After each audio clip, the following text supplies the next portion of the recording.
धनक value research के podcast में आपका स्वागत है।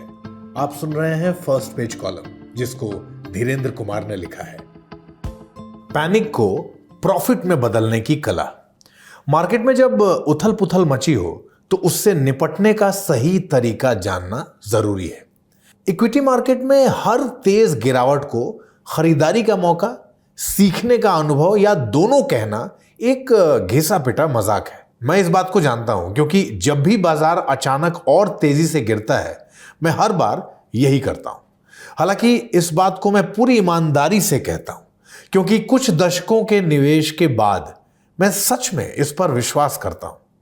हर बार जब बाजार में तेज गिरावट आती है तो आप एक बेहतर निवेशक के रूप में इससे उबर कर बाहर निकलेंगे, और अगर आप शांत रहें तो अच्छे दामों पर कुछ अच्छा निवेश कर पाएंगे। निवेश में इसके कारण सबसे पुराने हैं। असल बात यह है कि घबराने और डर के चलते जल्दबाजी में फैसले लेने की इच्छा को रोक कर रखें। एक लंबे समय का नजरिया बनाए रखें और जिन कंपनियों में आपने निवेश किया है उनके बुनियादी पैमानों को देखें। अक्सर सबसे अच्छी खरीदारी का मौका तब आता है जब आप एक साथ अंधाधुंध तरीके से बेच रहे होते हैं। जब दूसरे लोग डरे हुए होते हैं तब धारा के विपरीत जाकर खरीदारी करने से आप बाजार की वापसी के समय संभावित मुनाफे के लिए खुद को तैयार कर सकते हैं। हालांकि हम सभी जानते हैं कि ऐसा कहना जितना आसान है, करना उतना ही मुश्किल है। 4 जून को जब सेंसेक्स एक समय 9% नीचे था तो शायद ही कोई निवेशक स्टॉक खरीदने के बारे में सोचने की हिम्मत कर रहा था। हर कोई बस यही सोच रहा था कि उन्हें कितना नुकसान होगा और यह तबाही कब तक जारी रहेगी। बेशक ये अजीब बात नहीं कही जाएगी, पर इसके बावजूद निवेशकों की अलग अलग कैटेगरी थी। कुछ ऐसे थे जो चिंतित थे और कुछ ऐसे थे जो बिल्कुल अंधेरे में पैनिक से भरे हुए थे। चिंतित निवेशकों को शायद पेट में गांठ महसूस हुई होगी, लेकिन वे अपने रास्ते पर डटे रहे। शायद उन्होंने और शेयर भी खरीदे। दूसरी ओर घबराए हुए निवेशकों ने शायद पैनिक में बिकवाली की, जिससे उन्हें घाटा हुआ। यह अंतर महत्वपूर्ण है क्योंकि अक्सर यही निर्धारित करता है कि बाजार में सुधार होने पर आखिरकार किसे फायदा होगा। याद रखें, इतिहास ने बार बार दिखाया है कि जो लोग मंदी के दौर में अपना धीरज बनाए रखते हैं वो अक्सर आगे निकल जाते हैं। समझदारी से किया गया समझा बूझा निवेश बुनियादी विश्लेषण पर आधारित बाजार की सनक पर सट्टा लगाने के मुकाबले तूफान का सामना बेहतर तरीके से करता है। चिंतित केवल वही लोग थे जिन्होंने समझदारी से निवेश किया था और अपने निवेश के पीछे के तर्क को समझा था, जबकि घबराए हुए लोग वो थे जो केवल अफवाहों और मोमेंटम पर दांव लगा रहे थे। एक खूबी जो हमेशा 2 तरह के निवेशकों को अलग करती है वो उनके निवेश के विकल्पों की सरलता है।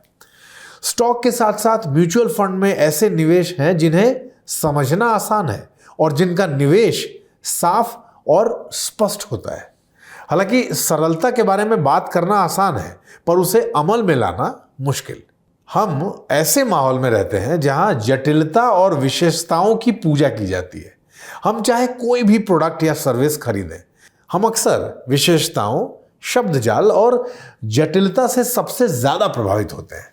शायद हमारी आधुनिक तकनीकी दुनिया ने हमें यह मानने के लिए तैयार कर दिया है कि नए तकनीकी चमत्कार एक आम आदमी के समझने के लिए बहुत जटिल हैं और इसलिए जटिलता क्वालिटी के बराबर है।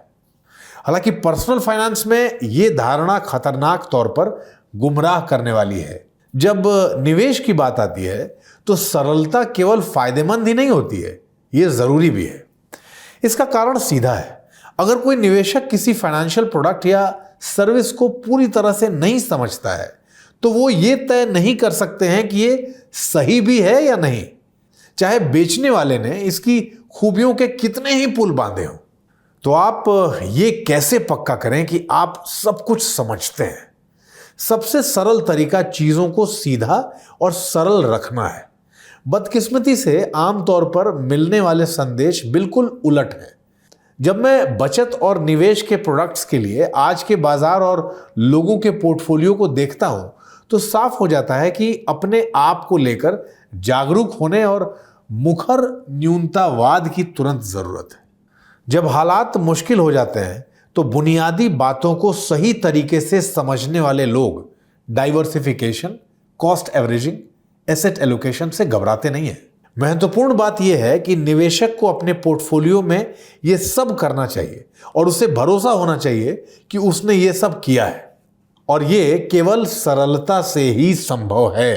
अपनी निवेश रणनीति में सरलता अपनाना सिर्फ एक रक्षात्मक कदम नहीं है, यह एक लचीला पोर्टफोलियो बनाने के लिए एक सक्रिय दृष्टिकोण है। स्पष्ट और समझने लायक निवेशों पर ध्यान केंद्रित करके आप उथल पुथल में भी सोचे समझे फैसले लेने के लिए खुद को तैयार करते हैं। बेशक हम चाह सकते हैं कि उथल पुथल ना हो, लेकिन तैयार रहना सबसे अच्छा रहेगा।